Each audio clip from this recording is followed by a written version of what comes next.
Hello, welcome to episode 7 of the Canceled Misfits show. There is evil right here in our backyard. I know we've talked about stuff going on from Loudoun County, which we will have updates on, including breaking news from today, all the way to California. But there is something happening right here within 10 miles of where I'm sitting that is evil. There's no other word for it. We do have some surprises today. For one, Marcus joins us. Marcus, say hi. What's up, everybody? Got another friend here, Austin, who's going to be with us. He's going to chime in from time to time with his thoughts and feelings. Makes 2 people. And when he gets on, should he get on, we'll have a third person. 4 people for you today. We're happy to do it. We love it. And we're excited for this show. Jumping right on in honestly, this has been going on for months at this point, and I just caught on to this last night preparing for this show. From Tallahassee Reports, which is a local newspaper news source, Leon school officials developed transition plan without parent approval. This article came out September 26th, and when I tell you that my blood boiled. Let's see. Tallahassee Reports has learned that officials at a Leon County middle school interviewed a student and developed a gender transition plan without notifying the student's parents. Let me say that again. Without notifying the student's parents. The plan also included a strategy to hide the situation from the parents during school-related communications. The parents of the student reached out to Tallahassee Reports to voice their frustration over the situation and to highlight what they view as an ongoing problem in Leon County schools. It's just this over and over. Started in August 2020. Parents informed school officials that their daughter was in private counseling related to the gender identity issue. It's bad. It's bad. I put this story out on the Canceled Misfits Facebook page. You can go read it there. In the first story, you can see on page 2 of the document, which is shown in the article online, the interviewer noted that the parents were not aware of their child's gender transition. The interviewer noted that the issue should be kept from the parents. There's more to this story, but we're just going to start here. Marcus, Austin, what do y'all think about this? Where does it end is what I think about it. It's like it starts with hiding this from your parents, So enough, you can hide everything. At what point does the decisions for a child become anything they can do? And then at what point does it become, okay, well, kids can make their choices on, they're making choices on the gender and this and that. Well, we know the voting age is 16. Oh, we know the voting age again. And now you got people that don't have proper minds being influenced by people that are just trying to use them for a vote. That's where this is leading. I think it's absolutely absurd to try to keep that away from parents, because at such a young age, it's easily to be influenced, and their minds can be corrupted very easily. You both are so right. A little bit later, towards the end of the show, we're going to talk about transgenderism and the evils driving it, and I have thoughts on how the younger a kid decides that he is or she is of the opposite gender, the more likely it is down the road, if they transition, that they will commit suicide, which is just it's terrible in and of itself. Back to this though. The fact we've talked about stuff like this coming out of California a few weeks ago, the governor signed into law a bill where a parent's insurance can pay out for this surgery, this operation, but then cannot tell the parents. And this is in many ways the same thing. It's just so different when it's in your own backyard. I know I have several cousins in this school system. My younger brothers are in the school system in the county next to it, which thankfully has much better leadership. But this is this is evil happening in our own backyard. What do y'all guys think about this? I mean, what do y'all guys think as far as the school, specifically the school, actively keeping this away from the parents? I think the fact that it's so close, it hits even harder. Because the fact that it's not just in California anymore, it's here with us. And I think that, you're not supposed to be an adult till you're 18. And even some things you can't do until you're 21. Exactly. So why would you let a kid who's 12 years old decide to do something completely by themselves? I mean, I was stupid at 12. I was too. I was an idiot. immature. I mean, some of the ideas I had when I was then were stupid, So, I mean, they could end up making a lifelong regretful decision. And because they don't tell the parents, and they can actually actively hide it from the parents, they can end up making a decision that costs them for the rest of their life. They can regret it for the rest of their life just because they had friends or they thought it was cool when they were 12 to 18 years old. This is cool, this is hip. And now what that does, that relates back to peer pressure. Throughout school, you would always get taught, do not give in to peer pressure, always say no to drugs and stuff. But peer pressure can be more than just your friends. There can be superior peer pressure, where somebody that is in a higher position than you feel pressured to do something. And that influence from them can affect your decision and your thinking. I think you're spot on that, Austin. They have thinking that goes... that they don't think on their own. That's just simply how it is. Their thoughts are influenced by other people. We got to say that this isn't just something happening in Loudoun County. In Austin, Texas, just recently, there was a story where this 4-year-old, who was obviously coached into what they were going to say, was going and protesting at the state legislature with his mom. And he was talking into the camera, and he straight up said, "I'm a girl," at 8 years old, saying that he knew it when he was 4. No, you didn't. You don't know much of anything when you're 4, much less that you are someone of the opposite gender, which is always a lie, by the way. Just go ahead and put that out, light the fire. Transgenderism is a lie pushed upon hurting and confused people by evil people.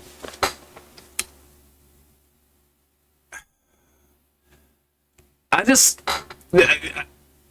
I've processed this story over the past day, I think to myself, what else can this set up? At what point, when you can cut a parent out of a child's such a big part of a child's life, do you start just carving more and more out? This is demolition of parents' rights. But I mean, when you can transition and then the school actively keeps that from your parents, how does that transition from that to, okay, we're going to feed Marxism, communism, socialism down their throats until they don't know anything else? Which we see a lot of that anyway. But I mean, you've had the FBI now say parents who are coming to these school board meetings and getting upset, getting grumpy at these school board members for forcing this on their students. Where does this end in general, do you think, Austin or Marcus? It doesn't. It just keeps going and going until we basically have a nanny state that takes care of your kids from the moment it's born. And by it, I mean he or she. Take care. Just corrupt the mind of the child. The way we would stop this would be ourselves. There's no other way. You have to stand up for our own rights. We do have to stand up for our kids. And I know none of us have kids yet, but I think that means morally we have to stand up. We have even more of a moral obligation to stand up against transgenderism. Because anyone who comes out against it is going to try to be canceled. and we have less to lose than these families who have to provide for their kids. So we do need to stand up and speak out along with them. I cut you off, Marcus. I'm sorry about that. I just felt like that needed to go out. Well, I like to look at stuff from the opposite view. The kids, if they have their own decision, does that mean the parents, they have the ability to make the kid pay for stuff now? If a kid can make no decisions without his parents, why can't the parents make the kid pay for stuff, or can the kid move out before they're 18 and live on their own, or can the kid drop out before he's 16? Anymore. Who's to say that a kid said, "Oh, I don't want to drop out now," while he's in 6th grade. I don't want to do school no more, and then he drops out because he can make no decision without his parents. True. What's to say you can't stop that? And everybody at 12 don't want to go to school. No, nobody at 12 wants to go to school, I'd say. It's a sad situation all around. What's that, Austin? What does this transition plan include? What's the detail? So, if you pull up, I'll just pull up the article and show it on screen. Let's see. Plan include a strategy to hide the situation of the parents during school-related communications. When questions, school officials told the parents that they were not required to be notified of the intervention based on state law in Loudoun County School. And as we will come to see, the state law part of that, no, it's not there. We'll come back to that very shortly. See, parents reached out. So she was having issues starting in August of 2020. Let me just go ahead and pull this up. Issues starting in the fall of 2020. Who her parents believe the issues started in the quarantine and was a direct result of her friends group. Parents informed school officials that their daughter was in private counseling, and then the mother was told by her daughter in September 2020 she had a meeting with several school officials, and she thought it was funny that they asked her what bathroom she preferred to use as a result of changing her name. This meeting with the student resulted in an interview that was memorialized in a 6-page document titled Transgender Gender Nonconforming Student Support Plan. On page 2, you have are the guardians of this student aware and supportive of their child's gender transition? No. What? And then, if not, what considerations must be accounted for in implementing this plan? Privacy when speaking to parents. So it's not just a passive, we're just not going to say anything. It is, we are actively going to keep this from the parents. So it's the school system encouraging. Yeah, it's the school system both encouraging the child that, yeah, you know what you feel is best. Your feelings are the most important thing. Go ahead. And then helping hide that from her parents. And of course their whole shtick about this is that some of these parents are not on board with this. Now, some unfortunately will castrate their children from their lives instead of realizing that they are flawed human beings who need love, and that's a concern for some. But we live in a society that is the most transgender affirming society in the history of the world. A lot of these arguments about them having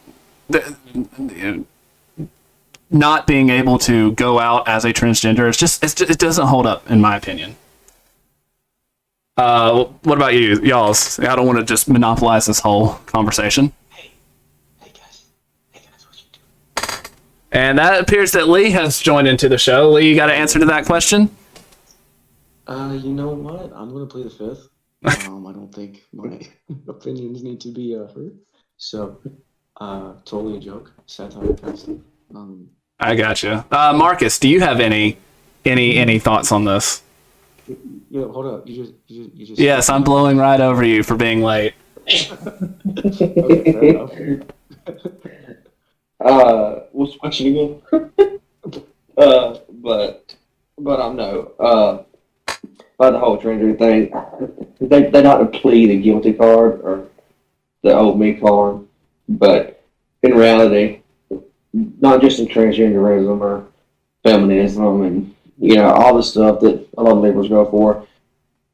You got so much more freedom here than you do anywhere else, and somewhere in the Middle East, there's no way you can come out as transgender at all. You'd be killed, and, if you're really that worried about the rights of females or transgenders, go somewhere and actually fight for it that it matters. Because around here you can do it. You may get picked on a little bit by kids, but for the most part, as conservatives, we don't agree with it. But there are the rationalists that don't want it to happen. But we're not going to go out of our way to completely to bully you. We're not going out of our way to try to get you to kill yourself with this or that. So if you're really worried about the rights of transgenders, or you're worried about the rights of feminists, or all that stuff, then go somewhere and fight for it where it matters. Right here, we're a free country. So stop fighting here. Go somewhere else and help them out.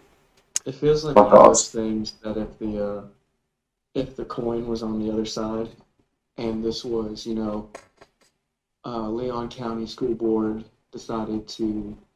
Can you speak up a little bit into the mic, Lee?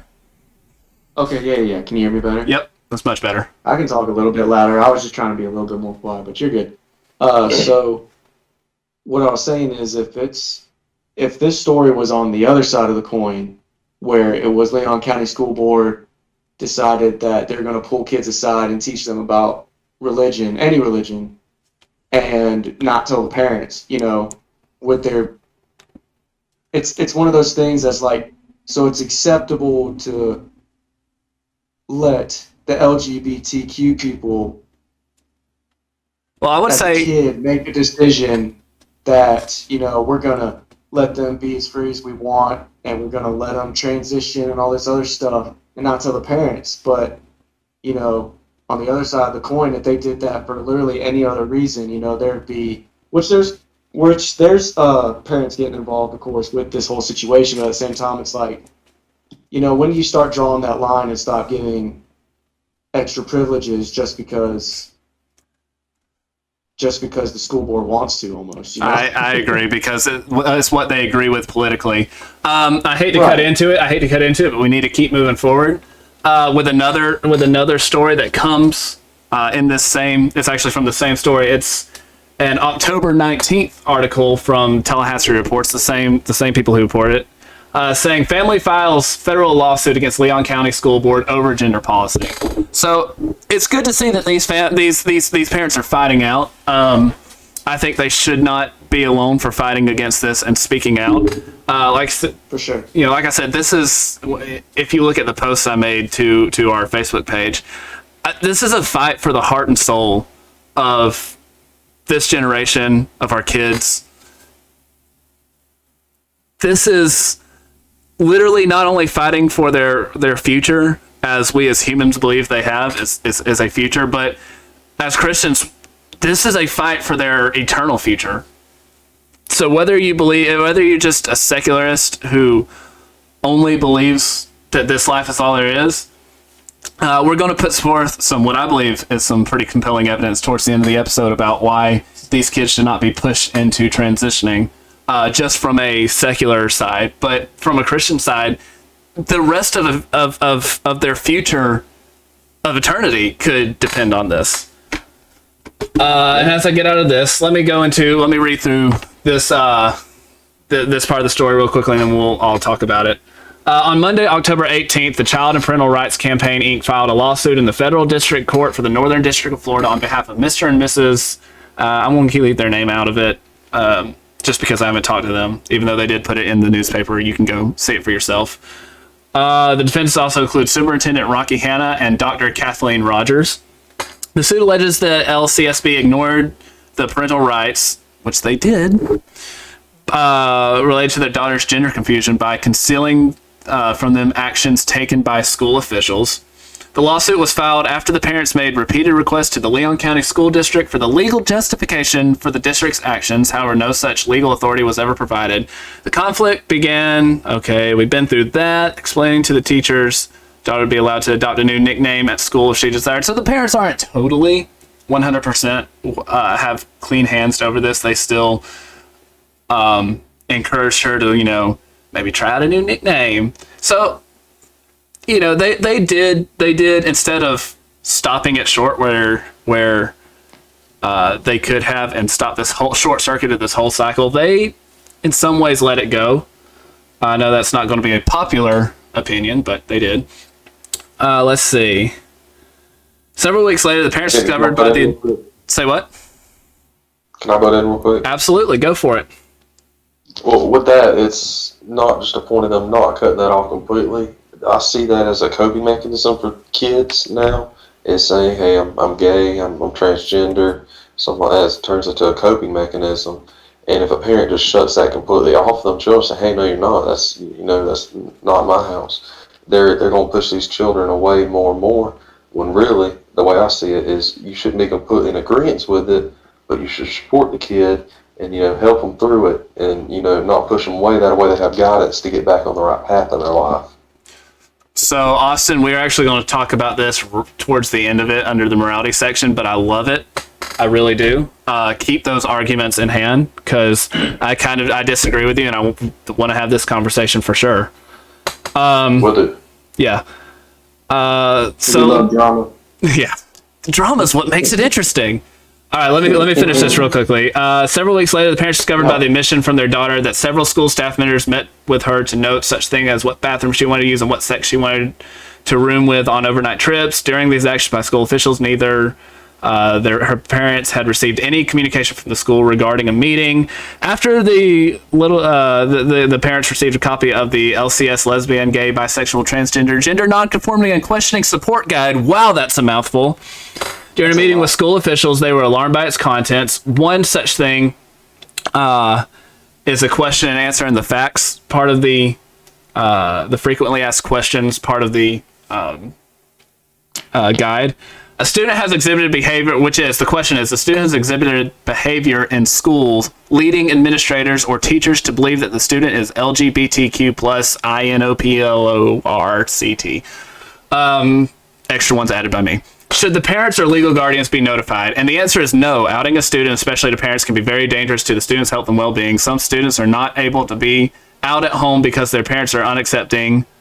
As many as 40% of homeless youths are LGBTQ, many of whom have rejected by their families for being LGBT. We're going to leave it at that for right now. Outing students and parents can literally make them homeless. I feel like the guide there should definitely cite some sources on that, because just right off the cuff, we as humans generally love our kids through the worst of it. So that may be the case, but maybe they're saying in maybe homeless as a they disown their kid, but not really homeless. Maybe that's how they're trying to spin it. Here's my thing. As that's a terrible thing to do. Parental rights still have to be considered. So to cut parental rights completely out, absolutely, maybe not the best thing. So y'all go ahead and take it away. I want to hear y'all's thoughts on this. I would like to say about the ousted part. I get what they're saying about not wanting to out the child to their family, because that ultimately should be the child's decision. If they feel that certain way, they should be able to talk to their parents, but completely supporting them and helping them and actively keeping it away. Consent.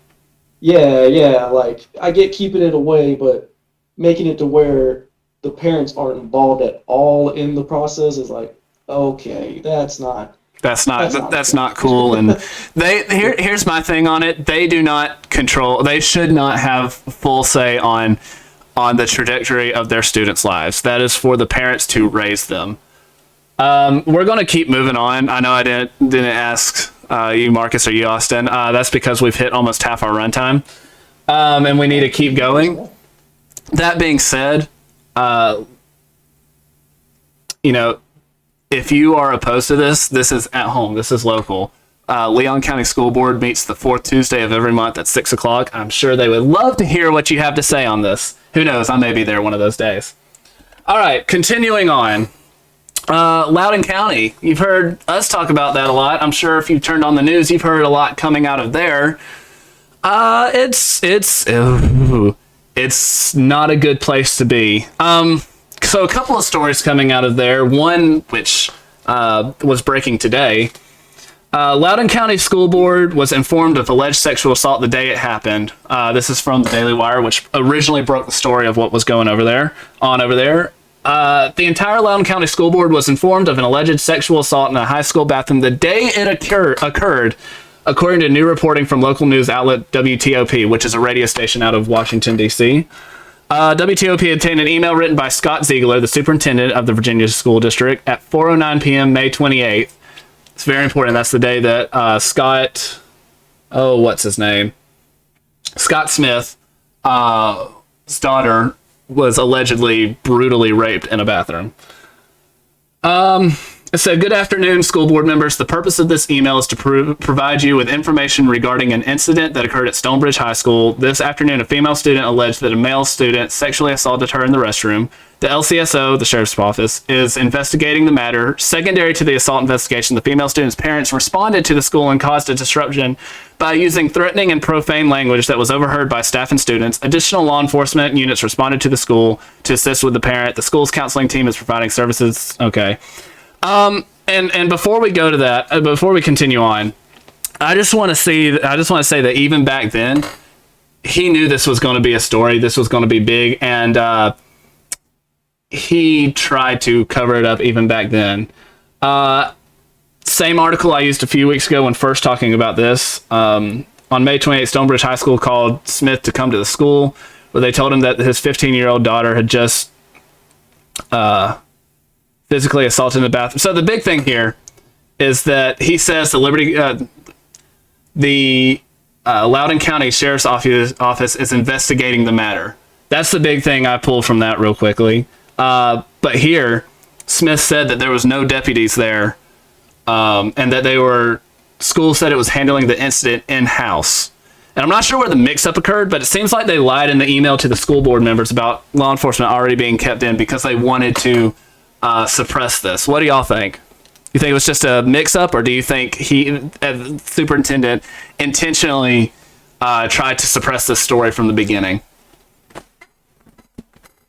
I think it's very possible he tried to suppress it from the beginning, because something like that could be catastrophic to a school. And there's usually two ways to go about a situation like that. Either come out straight up when it happens and go ahead and be like, "Hey, look, this happened. We're going to make sure it never happens again." And you go ahead and get ahead of the story, or you try to hide it. And it's very likely you're just trying to hide it. And that's what happened.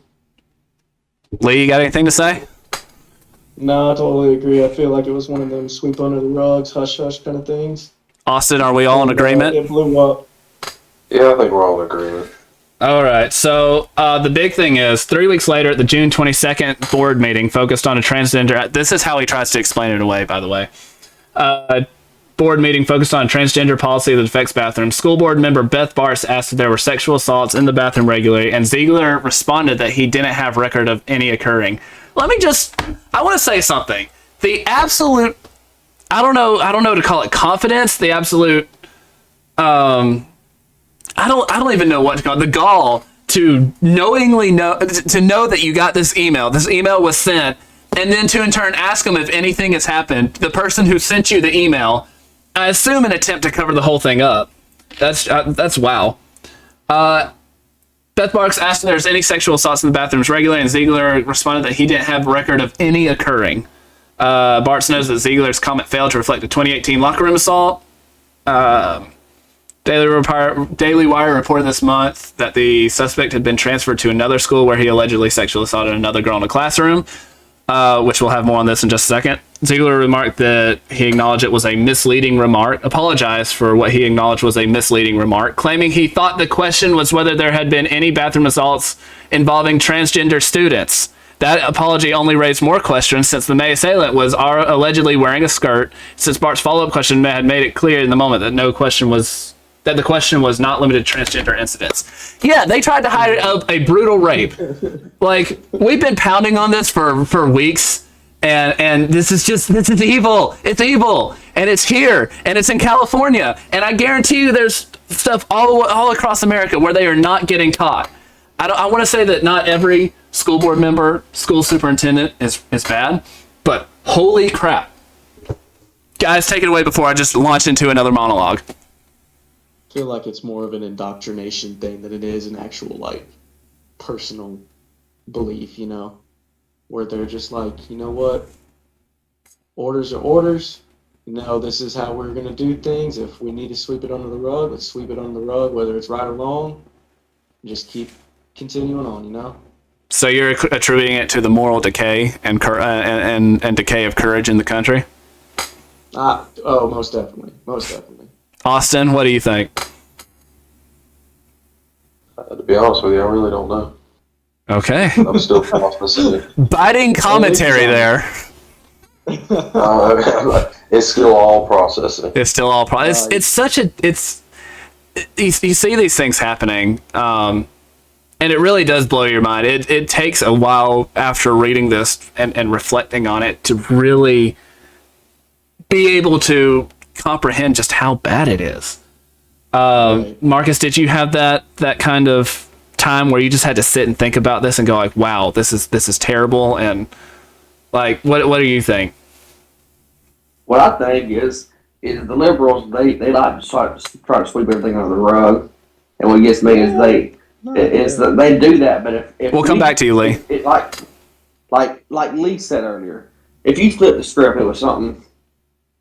You know, if it was a straight man, not somebody wearing a skirt. You know, if it was a straight white man. Oh, they'd go after him. Huh? Oh, they would go after him. Even if he's only 15 years old, they'd go after him. Lee, you were saying you disagreed with that. With what he was just saying. It was more of a sarcastic comment of like, no way the liberals would do that. Like, Oh, okay. Sorry, I probably wasn't loud enough. My bad. No, you weren't. It's all right. It just Honestly, keeps going. Liberals, they wouldn't even need the proof. They wouldn't even need it to actually happen. A girl could just say, "Oh no." A girl could just say, "Oh, he may have," and it'd be national news. But if they weren't pushing a radical transgender policy, this would have been all over the news. But because they're trying to push it, it gets swept under the rug. Mm-hmm. Yeah, sounds about right. You know, I'm glad I'm on the right side of history about this, but it really just like hurts my soul that all of this is happening. Yeah. They would have. It's just like Marcus said. If it was the other side of the coin, they would have tried him as an adult to the highest extent that they possibly could.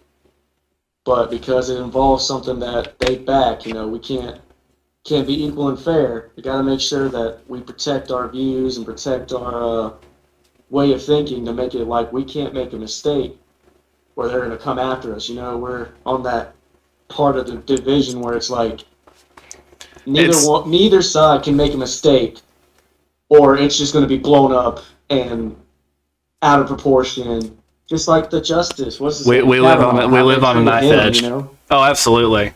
Well, the kid is not gay. The 15-year-old boy who allegedly committed both of these terrible, heinous actions.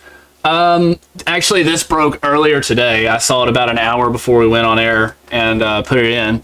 A Virginia court ruled Monday that there is enough evidence to find that the teen accused of sexually assaulting a fellow student in a Loudoun County high school bathroom in May engaged in non-consensual sex. The teen, who appeared in court on Monday, is standing trial on two separate cases, one involving a female student at Stonebridge, we know that, and a different incident in a classroom at Broad Run High School, both in Loudoun County. The teen, who reportedly identifies, and this is the important thing, this is why they tried to sweep it under the rug, the teen, who reportedly identifies as gender fluid, is alleged to have assaulted Scott Smith's daughter in a girls' bathroom at Stonebridge while wearing a skirt. Despite indication that he had committed a serious crime, the boy was transferred. And, so like we said last week, someone brings a knife, doesn't threaten anybody with it, just gets caught with it, almost misses their entire high school football season, almost misses getting to graduate with the friends he's made for 17 years at that point. But you can go to Loudoun County and allegedly forcibly rape someone, and they just transfer you. I would, and this is just conjecture on my part, probably with no warning to the new school he's going to. The investigation determined on the afternoon of October 6th, the 15-year-old suspect forced the victim into an empty classroom where he held her against her will and inappropriately touched her. He's expected to plead guilty at a court hearing in Loudoun County on October 14th. However, following the negotiation of a plea agreement, the second attack, however, happened on October 6th, and the Smith family was later told that the two incidents would be dealt with at the same time during a hearing on October 25th. On Monday, at the planned hearing, the judge found sufficient evidence that the teen sexually assaulted a fellow student in May. A sentencing hearing will be held at a later date, likely November. And the Smith family, definitely rightfully so, is also pursuing a civil suit against the Loudoun County Public Schools and announced on Monday that they plan to seek a retraction from the National School Board Association, which used Scott Smith, who was arrested at a Loudoun County School Board meeting on June 22nd, used by the National School Board Association as an example of how parenting behavior at school board meetings was becoming increasingly violent. I don't think that has got enough news. The fact that this school board used a lie that one of the Loudoun County covered up to paint this man as a terrorist, to then send a letter to the FBI saying that we need protection from domestic terrorists. That carries weight. Marcus, I know you're dying to say something. Well, you want to know why there's been no coverage? Because there's no political agenda for the left here. They can't win. It's the same reason why that Leon County story has gone nowhere besides Tallahassee News, hardly, is because it doesn't push any sort of win for the liberals.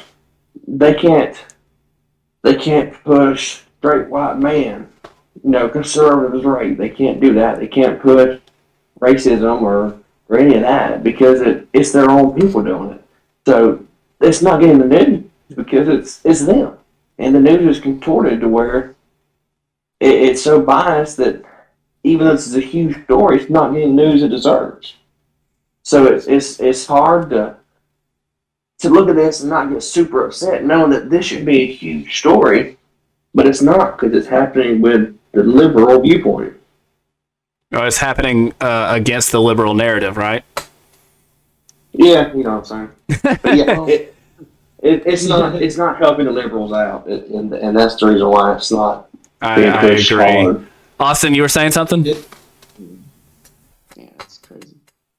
Oh, that was Lee. Sorry, I don't have a viewpoint of who's speaking at once. Said something too. My bad.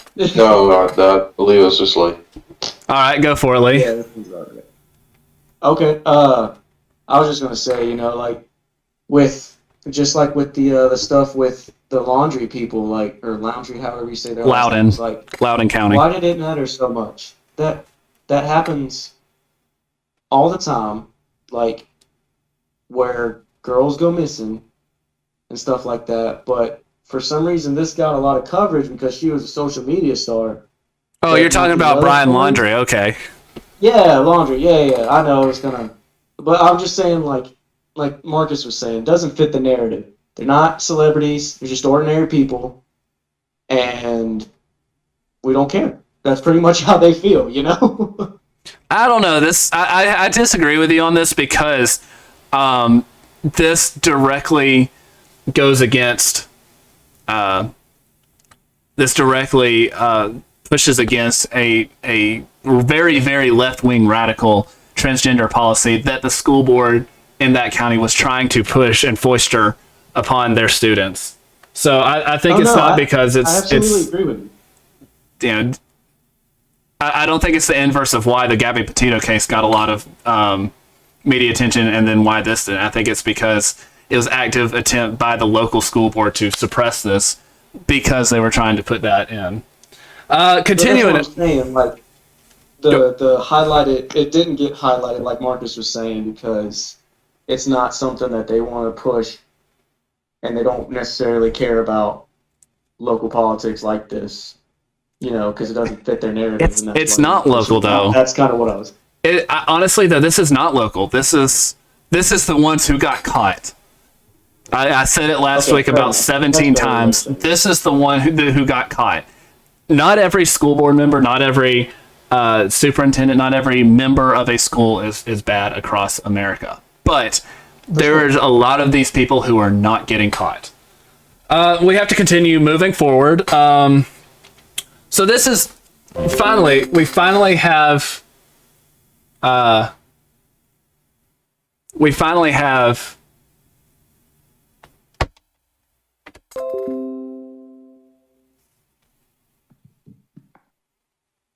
so sorry about that.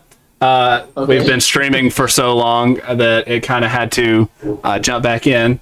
It's a new technical glitch. Okay, so we finally have a story that we can be happy and smile about, and actually is meaningful in ways that it's not that a lot of people aren't even thinking it's meaningful. From the Daily Wire, aggregating a CBS report, which I didn't have time to pull the video, but definitely go to CBS and watch this news article after the show. Community dads are patrolling Southwood High School in Shreveport, Louisiana, following a series of fights that involved nearly 24 students. I can pull up that video because it's nuts. Just so Marcus, just from that one sentence, what's your take on this? I don't have one yet. Just what do you think about dads actively being at a high school during hours? I think you can. Talking about, you said dads. Dads, like dads. I think there's no reason to be upset about it. You know, if they have time and they want to make sure the kids are safe, then why can't they be there? You know, and now if they're doing something illegal, like they're beating up on kids. So here's the video. So before we go any further, yeah, just dad going there pummeling the kids. No, before we go into this, here's the video that not many good news that prompted this whole thing. So I'm gonna play that. stories begin. This is nuts. That's what 10 students just going over and over. Like, wow. Shreveport, Louisiana. All right. Definitely. I'll post this after the show. Go watch that whole story because it's great. We're going to talk about it right here.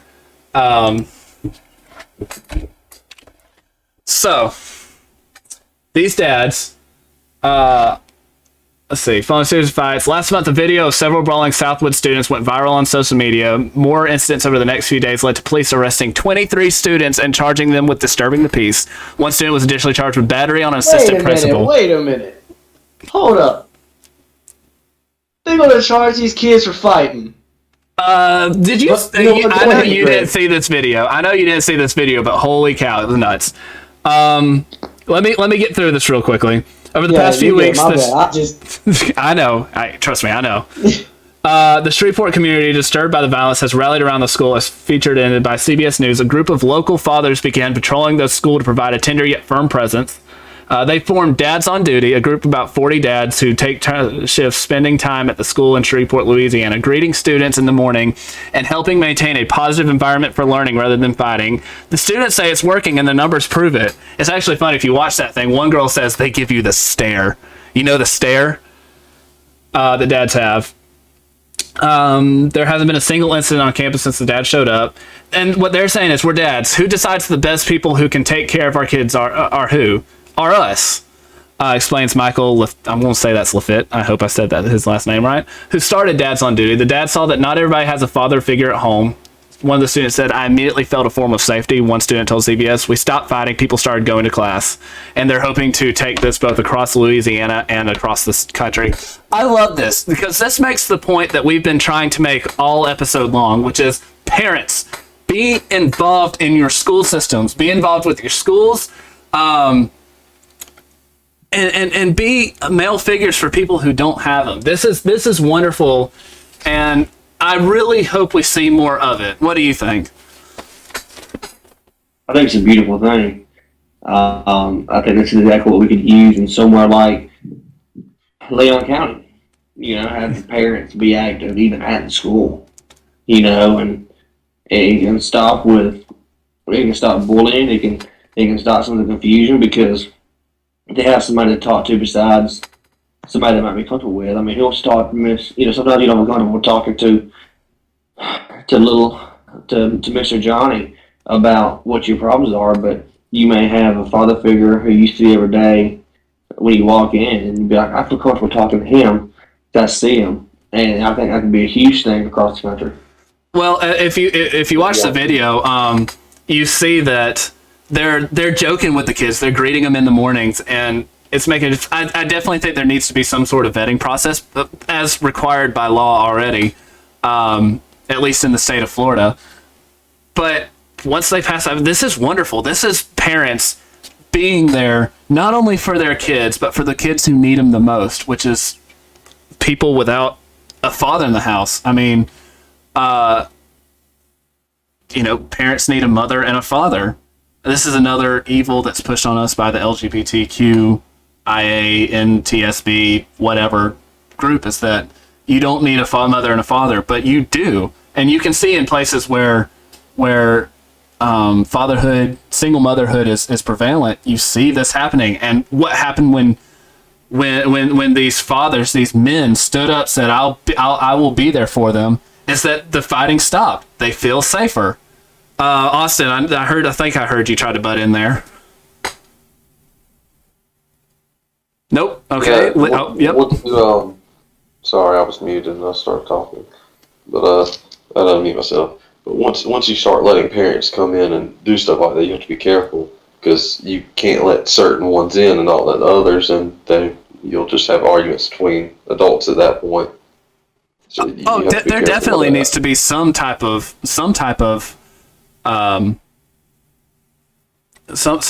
delineating factors that, okay, these parents are okay. That some immutable qualities, or not immutable qualities, but like obviously felons are a big no-no. But like, your whole job is to come here and create a peaceful environment. And I think that's possible. And it also keeps stuff like what's happening here in Loudoun County from happening. Because if you have parents at schools every day, it's a lot harder to hide the fact that you're helping kids transition and then keep it from parents if parents are there. Lee, you got anything on this? Point, you might have a parent that comes in there that is in complete agreement with that child and might try to influence another person's child without the knowledge of that parent. I see what you're saying. There definitely does have to be some sort of back and forth with that, and I think as this becomes more prevalent, that back and forth will be found. But on the whole, I think this is a positive thing, that parents are being there for kids. Lee, I completely agree with you. Like, with people being there for the good of the child, that's great. But there comes a point where people are going to come in there and try to deter the child's mind. Well, that's what school board meetings are for. We can go and hash this out and come up with the best solution. All right, that's the news stories we have, and now something that's probably going to throw gasoline over all of us and light us on fire, and that's the trans issue that's sweeping across the nation. I was doing research for this, and as I read more and more, and as I came across stats and statistics, this is the thoughts that I came up with. Y'all guys might disagree with me, and I'd love to hear your thing, but I actually wrote a whole thesis for this, so I'm just going to go ahead and read that. And that's that trans people are not evil, nor are they the enemy per se, as most are confused, sinful humans. And as we're all sinful humans, grace should be applied liberally, even if we can't affirm the lies that they perpetuate upon themselves. The true evil comes from the people and institutions who force the trans agenda down the throat of the rest of society, feeding both the lies that transgenders tell themselves, as well as the rest of society's need to validate that lie. And I think we can prove this from both a religious point and from a secular point. I think we have the facts on our sides about this. But first of all, I want to hear what y'all think about that. I think transgenderism is a mental disease, personally. First of all, you can't change your gender. Absolutely. It's literally encoded into every cell of your body. it don't matter if you chomp your pecker off or not. You still got XY. You still got the same makeup inside to be a male. No matter if you feed testosterone into your double X's, you're still female inside. It doesn't matter what you do. It matter if you feed testosterone, make you grow facial hair. You're still a woman on the inside. And one of the biggest things I hate is like being able to change it to the point where doctors, change it for your doctor, like saying, "Oh, I'm a female and you're really a male." Well, you know how much that can change diagnosis, diagnostics with different medical problems. You be coming in for a problem, and because they think you're a male, it says on your sheet, they would think, "Oh, it may be testicular," but really it's something to do with the uterus.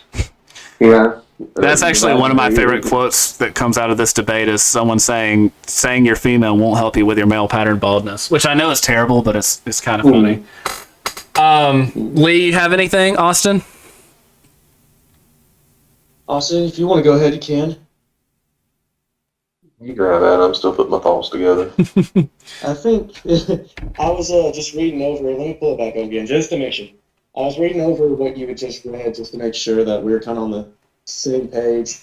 And I think that you are absolutely correct. As far as we should, of course, love each other as brothers and sisters in Christ, right? Love everybody, all that good jazz, whether we agree with it or not. But at the same time, we have to allow ourselves not to we should allow ourselves to tolerate as little as possible, but also be accepting of others because we cannot control the way that they choose to live. Yes. Just some evidence, though, to why this is such a lie. I mean, yes, X and Y chromosomes, X and X chromosomes make you male and female, respectively, and you can't change that, especially with the abstract anomaly that is our thoughts and feelings. But there's so much more. There's consequences to these actions. A while back, I was listening to a podcast by Jordan Peterson, and his guest was Abigail Schreier. And just so you know, because I'm going to be quoting directly from their podcast, Jordan Peterson, of course, is a very well-known Canadian psychiatrist. Abigail Schreier is a journalist and best-selling author of Irreversible Damage, The Transgender Craze Seducing Our Daughters. A graduate of Columbia College, University of Oxford, and Yale Law School, her work regularly appears in the Wall Street Journal, Newsweek, and other publications. I just say that to kind of give a baseline of where I'm pulling this from. Let's see, pulling quotes straight from the podcast. As you know, I've had a real problem with what are now an epidemic of these young girls who are in a lot of very real pain, deciding that gender must be their problems and very quickly obtaining hormones and surgeries. And she goes on to say that pulling from data from the UK, their centralized medical system, gender dysphoria in teenage girls has gone up over 4,000% in the past 10 years, and that's and of course that leads to many of them transitioning from female to male. I know y'all couldn't see me, but I put up air quotes. This has big consequences because from an eternal standpoint, most of these people who transition are not going to be of the same mind that that we're sinful people and we need a loving savior to save us from ourselves. So most likely, most of these people are going to die and are going to go to hell and be separated from God from eternity, which is terrible. But even from a secular viewpoint of if this is the only life we have, I was looking up suicide rates among transgenders, which trans men, which I believe in this article, this is a scholarly article that's been peer reviewed. Trans men, which I'm pretty sure are referring to females who have gone through the transition to be trans men, reporting the highest rate of suicide attempt, 41%. Now you think 4,000% increase in gender dysphoria and a very large increase in transitions for young girls. and then 41% of them are attempting suicide, and 20% for trans women, which is extremely high. The average suicide rate for normal people is roughly 13.42 per 100,000. But from a USA Today article, 41% of transgender people attempt to kill themselves against 4.6 of the general public. So these actions, I put all that in to say that these actions have consequences. This lie that is being foisted upon us has consequences in the form of people literally killing themselves. And that's why we must stand against this lie. Attempt, or are they attempting, or are they completing?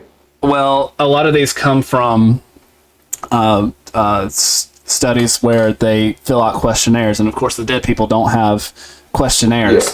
But a general consensus, and this is something I was reading while I was doing this research, is that former attempts to kill yourself is the biggest predictor of future events to attempt suicide, and those might be successful. So yes, there is definitely a connection, and this is data where we can see that this has a consequence for these people.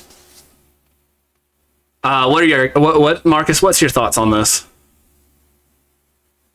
I think it proved that they're not right in the head, and that they need help, because when you make this so-called gender switch, it can do all kind of things to your head, and people will look at you differently, which isn't a shocker. But I think it proves that there's something wrong in the head, because I think that some of them maybe even realize, hey, maybe I was wrong, and they don't want to live with what they've done. They don't live with the consequences for what they've already done to their body. Yes, I think that can be a huge a lot part. of them, and this, I was actually looking up ways that psychiatrists diagnose this, and this is the last I have from this, and we'll talk it through the rest of the episode. But they have several guidelines. Guideline 1 is psychologists understand that gender is a non-binary construct that allows for a range of gender identities, and the person's gender identity may not align with sex assigned at birth. They're starting from the rationale that, they're starting with a lie. This is from the APA. This is their guidelines on diagnosing transgenderism, and they are starting from a lie. This is the evil. This is the people who should know better, foistering the lie. These are the people who are foistering upon these hurting, confused people, and these are the people that we should be going after, because they're the ones pushing it and causing these very real consequences. Let's see. Guideline 7, psychologists understand the need to promote social change that reduces the negative effects of stigma on the health and well-being of transgender people. When is it is it really a doctor's place to knowingly foster a lie by trying to change social norms? That comes up, and and this one is the one that really gets me, because they understand it's a lie. Guideline 8, psychologists working with gender questioning and transgender youth understand the different developmental needs of children and adolescents, and that not all youth will persist in a transgender identity into adulthood. They know that this is a phase, and yet they enable it, they affirm it, and they propagate this lie.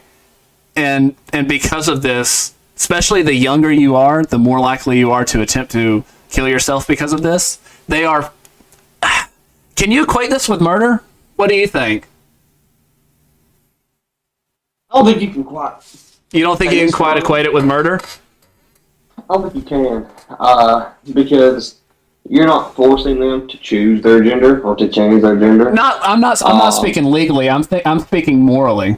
Can you morally say, because there is a 500% increase, I think, if I'm doing my math right, in transgender people trying to kill themselves over people who are not, that and the younger they are, the more likely they are? Do you think knowing these ample studies that prove this, knowing that it's just a phase, especially in young kids, continually pushing that lie, which may lead to them killing themselves, you don't think morally that's equated with murder? I think it just more shows how ignorant the liberal side is, because It's just another one of their viewpoints that. But they know the lie. Yeah, well, it's like the economy. They want to do certain, boost minimum wage. It's not going to help anybody out. But this isn't minimum wage. This isn't the economy and inflation. This is literally people killing themselves because they go through this transition and hate themselves for it. This is morally murder. The only facts I care about is the facts that help them. If it doesn't benefit them or their agenda for their next political race, it doesn't matter. That's the reason why the rape. I don't, What's up, Austin? Didn't blow up. I don't think you can affiliate it to murder, because if you go on viewpoints of saying they support these people going through these phases, going through these transitions, and they end up killing themselves because they don't like it, you can't really equate that to murder. That's like saying, you support gun rights and somebody took a gun and killed somebody. No, it's not. No, it's not. You can support gun rights, but that doesn't mean you point the trigger at someone. This is affirming a lie to them. This is affirming a lie to them, and knowing that this lie and accepting this lie and taking this transition will literally increase their chances by hundreds of percentage points of them taking their own life. Yes, it could. It could increase their chances. But that's all in one person's mental stability. I think what it comes down to, what's that, Lee? I think what it comes down to at the end of the day is that person chooses whether or not they want to commit suicide. I think a better term instead of murder would be assisted suicide, because they are pushing that narrative that it's okay. But at the end of the day, like Austin said, they're not pulling the trigger. They're not the ones actually committing the act. They are just brainwashing the people to make them think it's okay, but then that leads to whatever's going on in their head mentally to make them think, oh, I'm just going to kill myself. See, I think you're proving my point with that. We're out of time. We're actually at an hour and 2.5 minutes, which is pretty special. I thank y'all all for being on here. I think this was a great episode, especially at the end when we finally found something to disagree with. Maybe we can take this up at a future date. But I really enjoyed being on with all you guys, especially after doing it myself last week. Doing it with y'all guys is so much easier. So I love you all. The next few weeks. Great. Before we end it. Yep. I have a question before we end it. Okay. Can we shout out this really cool guy named Stratocaster? He's got a cool channel on YouTube. That's Lee's really gaming page. Yeah, go like him if you want. So thank you guys. For being on. I love you all. I love all my viewers. If you found this you too, bro. Important, remember, be involved with your child's school. That is super important. And I will continue to keep talking about this. Hopefully, we'll bring you updates on this Loudoun County story. We love you all. Can't wait to see you next week. But until then, I don't know. I need to come up with a better outro. Bye, guys.